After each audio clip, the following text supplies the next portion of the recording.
Bismillahirrahmanirrahim. Assalamu alaikum students.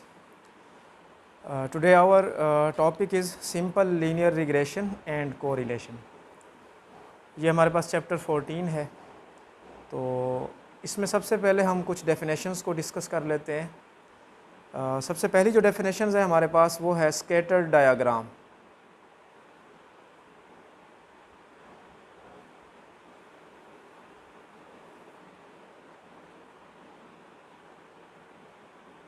ठीक है, तो स्कैटर डायग्राम क्या होती है? बेसिकली ये आपके पास कोई भी ग्राफिकली रिप्रेजेंटेशन होती है। तो इसकी मैं यहाँ पर अगर डेफिनेशन लिखूँ, द ग्राफिक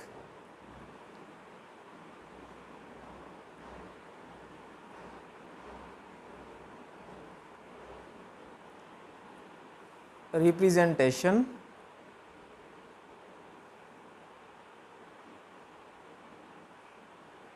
of a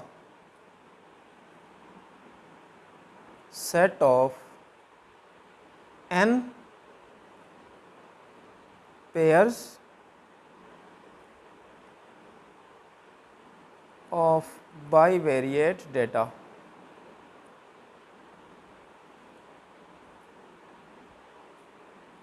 ठीक है, उसको हम क्या बोलते हैं? Scatter diagram. तो स्कैटर डायग्राम क्या है? आपके पास किसी भी सेट के n pairs of data points हैं, तो उसकी जो ग्राफिकली रिप्रेजेंटेशन होती है उसको हम क्या बोलते हैं? स्कैटर डायग्राम बोलते हैं। ठीक है, नेक्स्ट इसमें हमारे पास जो इस चैप्टर का टाइटल है simple linear regression and correlation, तो इसमें हम सबसे पहले रिग्रेशन की डेफिनेशन को डिस्कस कर लेते हैं कि रिग्रेशन क्या होती है। अब रिग्रेशन की जो डेफिनेशन है वो मैं यहाँ पे लिखने लगा हूँ, the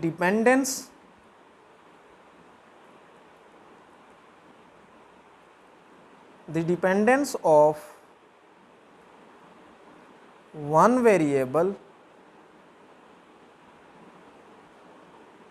on one or more other variables।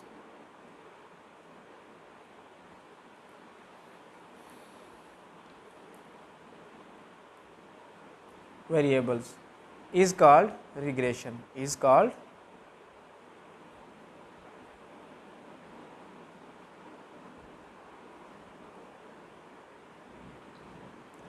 regression। ठीक है, तो रिग्रेशन बेसिकली क्या है? The dependence of one variable on one और मोर अदर वेरिएबल। अब डिपेंडेंट वेरिएबल और इंडिपेंडेंट वेरिएबल क्या होता है? यहाँ पर अगर मैं एक फंक्शन लिखूँ y is equal to f of x, अब इसमें दो चीज़ें हैं, एक आपके पास y वेरिएबल है और दूसरा आपके पास क्या है? x वेरिएबल है। तो ये जो y वेरिएबल है इसको हम बोलते हैं ये डिपेंडेंट वेरिएबल है, बिकॉज चूँकि हम इसको पढ़ते हैं y is the function of x, तो y is the dependent variable and x is the independent variable. तो रिग्रेशन लाइन क्या है? वो यहाँ पे ये कहता है कि यहाँ पर देखें आपके पास एक ही डिपेंडेंट वेरिएबल है और एक ही इंडिपेंडेंट वेरिएबल है। अगर मैं इसको यूँ लिखूँ y is equal to f of x comma y, तो इसमें अगर आप नोट करें आपके पास जो sorry f of x comma आप टी कह लें, f of x comma t, इसमें अगर आप नोट करें y is the dependent variable and x and t is the independent variable. तो यहाँ पर y आपका दो वेरिएबल्स पर डिपेंड कर रहा है, कौन कौन से? x और t। तो रिग्रेशन की डेफिनेशन मैंने क्या पढ़ी? The dependence of one variable on one और more other variable is called regression. एक वेरिएबल का दूसरे वेरिएबल पर डिपेंड करना या दूसरे वेरिएबल का एक से ज़्यादा डिपेंडेंट वेरिएबल का एक से ज़्यादा इंडिपेंडेंट वेरिएबल पर डिपेंड करना क्या कहलाता है? रिग्रेशन कहलाता है। ठीक है, तो नेक्स्ट इसमें हम इसकी फर्दर कुछ डेफिनेशंस को डिस्कस करते हैं।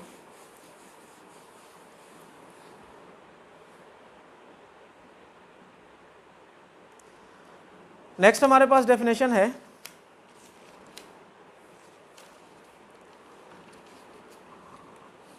Curve fitting. कर्व फिटिंग क्या होती है उसको हम यहाँ पर देख लेते हैं।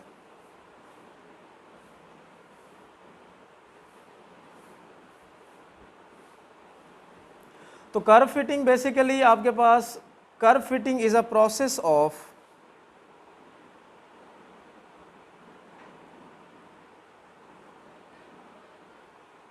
is a process of estimating the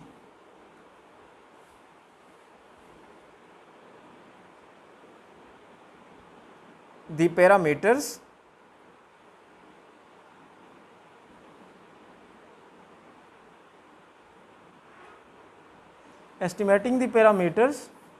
of the population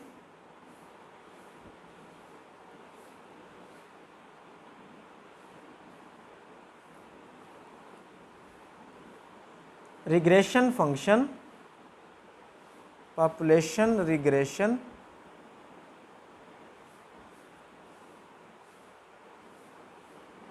function from an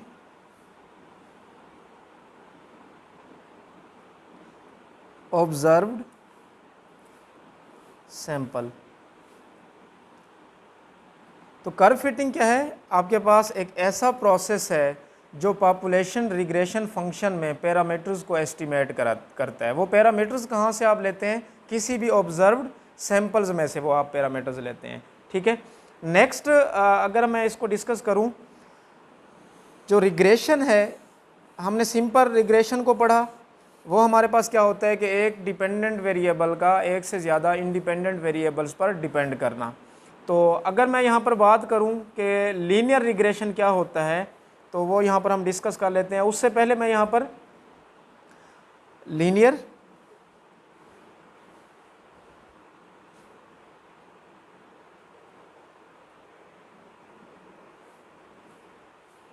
regression की हम बात करते हैं। तो लीनियर रिग्रेशन क्या है हमारे पास? Basically if the simple regression describes the if the simple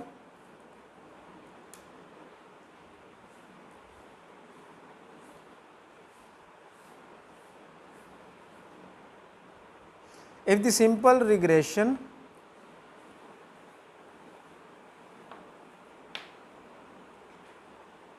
describes the dependence of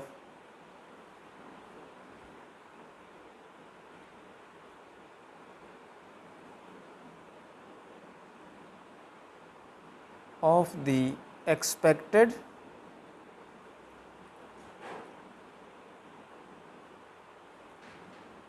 of the dependent variable of the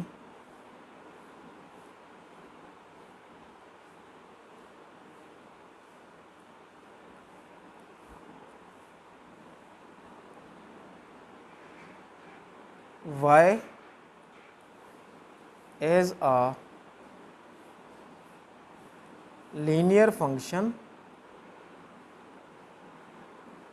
of the independent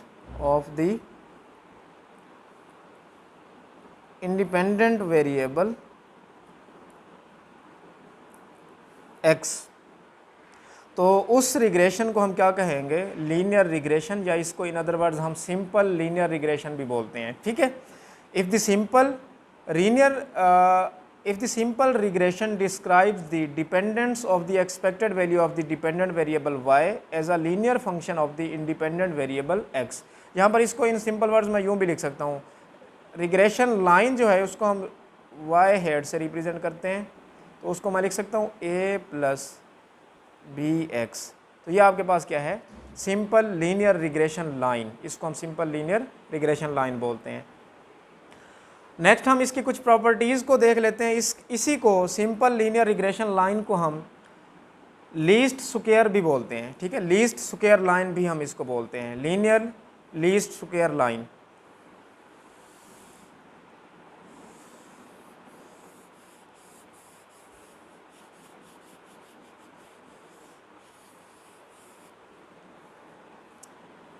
तो इसकी कुछ प्रॉपर्टीज़ हैं, उनको हम डिस्कस कर लेते हैं। जो फर्स्ट प्रॉपर्टी है, properties of the least square line. Properties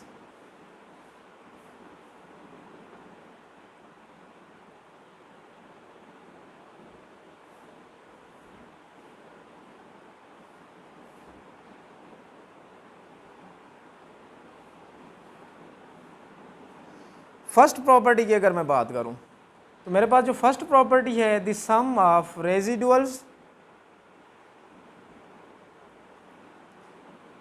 the sum of residuals between the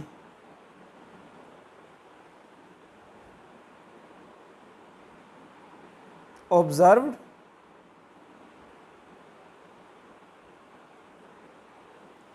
the corresponding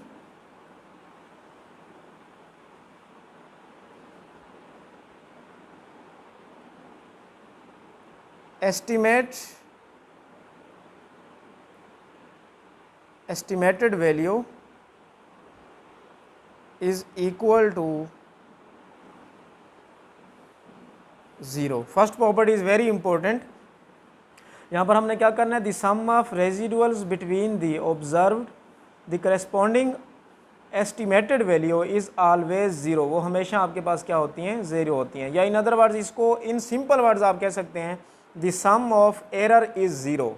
तो इसको हम बेसिकली ई से रिप्रेजेंट करते हैं, सम ऑफ रेजिडुअल्स को द सम ऑफ ई। तो ये आपने ई कैसे कैलकुलेट करना होता है, वो बेसिकली आपने sum of Y values minus regression line को आपने माइनस करना है, वो आपके पास किसके इक्वल होना चाहिए, ज़ीरो के इक्वल होना चाहिए। तो ये आपके पास इसकी फर्स्ट प्रॉपर्टी है। सेकंड प्रॉपर्टी की अगर मैं बात करूं तो जो आपके पास सम ऑफ रेजिडुअल्स है वो आपके पास मिनिमम होना चाहिए, उसका जो स्क्वायर लें, second property sum of e square is minimum. ठीक है। थर्ड प्रॉपर्टी की अगर मैं बात करूं तो यहाँ पर वो ये कहता है कि जो लीस्ट स्क्वायर रिग्रेशन लाइन है वो आपके पास ऑलवेज 2 पॉइंट्स पोजेस करती है। कौन कौन से, हमेशा वो इन 2 पॉइंट्स में से पास करेगी, एक्स एंड वाई। आपको जब भी आप लीनियर रिग्रेशन लाइन की बात करेंगे तो उसमें आपको बेसिकली 2 डेटा पॉइंट्स गिवन होंगे, एक्स वैल्यूज़ और वाई वैल्यूज़। तो दो आपके पास लीस्ट स्क्वायर रिग्रेशन लाइन है always passes through the point x and y, वो हमेशा इन 2 पॉइंट में से पास करती है। ठीक है।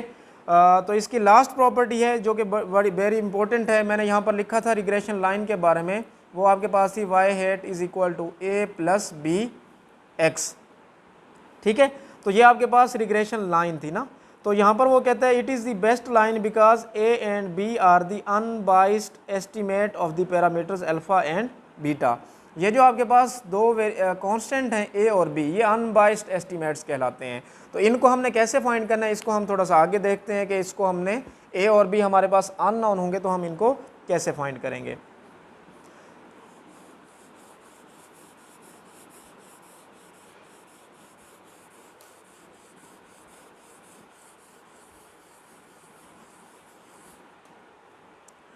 नेक्स्ट है हमारे पास difference between regression and correlation. Regression और कोरिलेशन के बिटवीन क्या डिफरेंस है।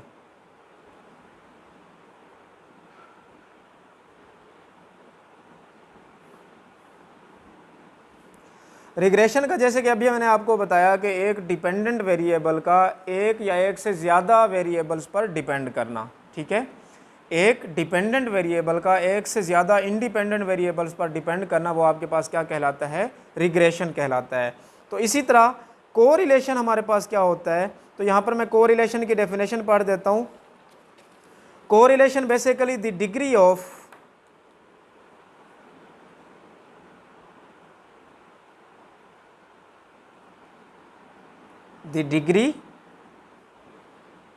और strength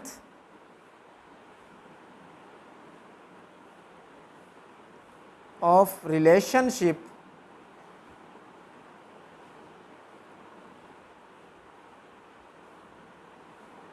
between the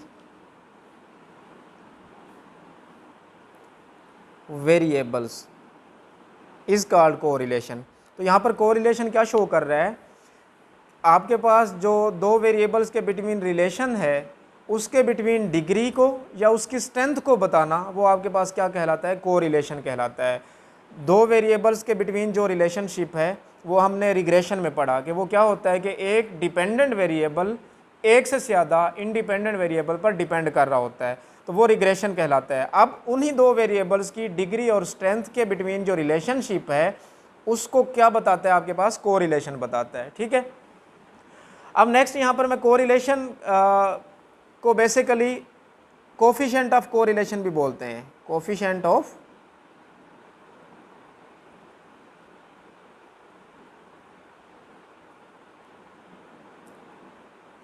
coefficient of correlation.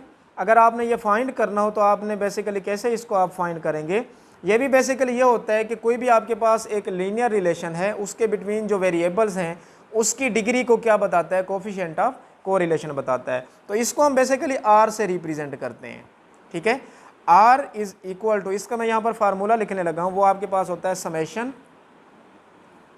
X minus X bar into Y minus Y bar divided by summation X minus X bar whole का square multiply by summation Y minus Y bar whole का square, और इस पूरे का आप क्या ले लें, स्क्वायर रूट ले लें। तो ये आपके पास क्या किस चीज़ का फार्मूला है, कोरिलेशन या कोफिशिएंट ऑफ कोरिलेशन। तो यहाँ पर कुछ टर्म्स हैं, जैसे कि ये एक्स बार है, ये आपके पास मीन कहलाता है, और वाई बार भी क्या है, ये भी आपके पास क्या है, मीन कहलाता है। ठीक है, अब इसकी कोरिलेशन की कुछ टाइप्स हैं, वो डिस्कस कर लेते हैं कि कोरिलेशन की टाइप्स क्या होती हैं। इसकी 3 टाइप्स हैं। कोरिलेशन के बारे में हमने ये बताना होता है कि ये पॉजिटिव कब होता है, तो उसको हम बोलते हैं पॉजिटिव कोरिलेशन।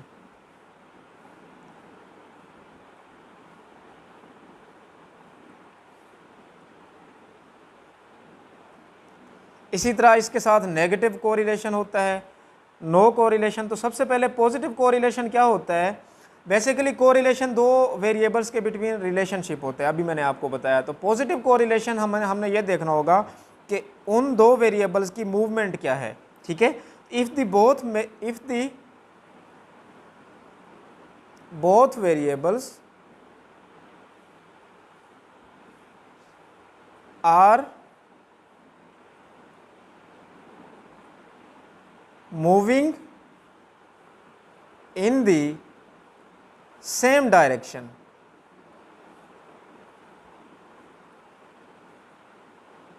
अगर दो वेरिएबल्स सेम डायरेक्शन में मूव कर रहे हैं, तो सेम डायरेक्शन का मतलब ये है या तो वो इंक्रीज कर रहे होंगे, या फिर उसको हम कह सकते हैं या फिर वो क्या कर रहे होंगे, डिक्रीज कर रहे होंगे। दोनों वेरिएबल्स एक टाइम में इंक्रीज करेंगे तो इंक्रीज कर रहे होंगे, एक टाइम में डिक्रीज कर रहे होंगे तो वो डिक्रीज ही करेंगे। तो then it is said to be a positive correlation. तो इसको हम क्या बोलते हैं, पॉजिटिव कोरिलेशन। नेगेटिव कोरिलेशन क्या होता है, वो इसका उलट है। ठीक है, वो इसका रेसिप्रोकल है। इसमें हमने क्या कहा कि if both the variables are moving in the same direction, उसमें क्या होगा, नेगेटिव कोरिलेशन में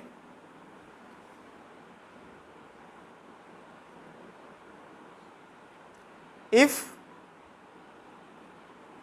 both the variables are moving in the opposite direction,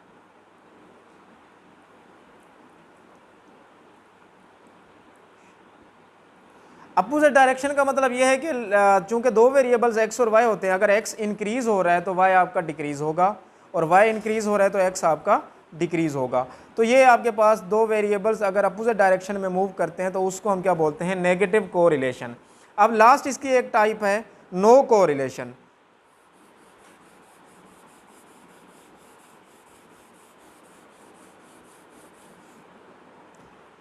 तो नो कोरिलेशन क्या होता है,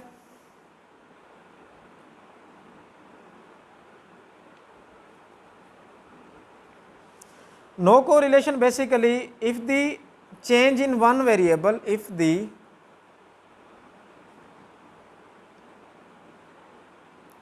change in one variable does not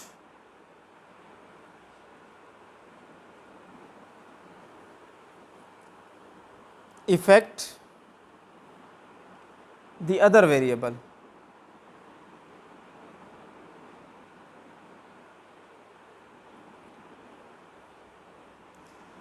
एक वेरिएबल का चेंज होना दूसरे वेरिएबल पर कोई इफेक्ट ना करना, उसको हम क्या बोलते हैं? इसका मतलब ये है कि इन दो वेरिएबल्स के बिटवीन कोई भी कोरिलेशन नहीं है। अगर तो दो वेरिएबल्स सेम डायरेक्शन में मूव कर रहे हैं, सेम डायरेक्शन से चेंज हो रहे हैं, तो वो पॉजिटिव कोरिलेशन है। अगर दो वेरिएबल्स हमारे पास अपोजिट डायरेक्शन में मूव कर रहे हैं या उनमें अपोजिट चेंज है, तो उसको हम क्या बोलते हैं? Negative correlation. तो नो कोरिलेशन क्या होगा? ना तो इसको इन अदर वर्ड्स आप यूँ कह सकते हैं, ना उसमें पॉजिटिव कोरिलेशन हो ना उसमें नेगेटिव कोरिलेशन हो, तो उसको हम क्या बोलते हैं? No correlation. अब इसकी प्रॉपर्टीज़ को भी हम देख लेते हैं। कोफिशिएंट ऑफ कोरिलेशन की भी कुछ प्रॉपर्टीज़ हैं, उनको हम डिस्कस कर लेते हैं।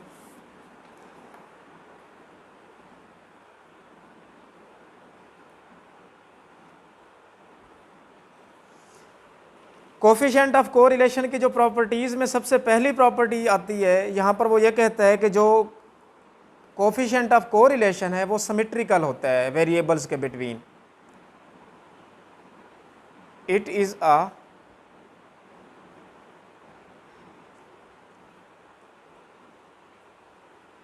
Symmetrical with respect to x and y। अब देखिए, हमने कोफिशिएंट ऑफ कोरिलेशन को r से रिप्रेजेंट किया था, तो इसको मैं यूँ लिख सकता हूँ। सिमेट्रिक का मतलब ये है कि r x y is equal to r y x, ये बेसिकली इसमें सिमेट्री पाई जाती है। ठीक है, नेक्स्ट वेरी इंपॉर्टेंट है, जो आपके पास कोफिशिएंट ऑफ कोरिलेशन है, ये आपको एक प्योर नंबर देता है। ठीक है, the coefficient of the correlation coefficient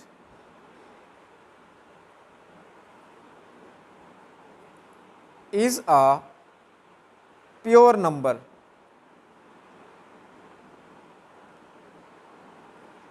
और दूसरी इसमें बड़ी इंपॉर्टेंट बात है, चूंकि ये आपको एक प्योर नंबर मिलता है, तो it does not depend upon the units of measurements, तो ये यूनिट्स पर मेजर नहीं करता। ठीक है, थर्ड इसकी इंपॉर्टेंट प्रॉपर्टी है, इसकी जो कोफिशिएंट ऑफ कोरिलेशन है, ये दो नंबर्स के बिटवीन लाई करता है।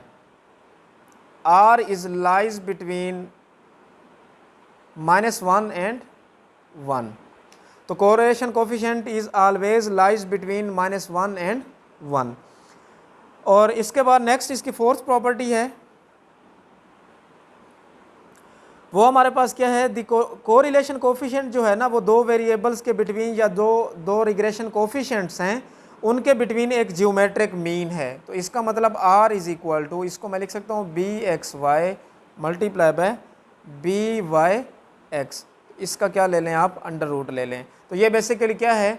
जो दो रिग्रेशन कोफिशिएंट हैं उनके बिटवीन जो कोरिलेशन कोफिशिएंट है वो एक जियोमेट्रिक मीन बनाता है। ठीक है, तो इसमें आपके पास अगर तो ये दोनों पॉजिटिव हैं, bxy एंड byx, तो आपके पास ये r पॉजिटिव होगा।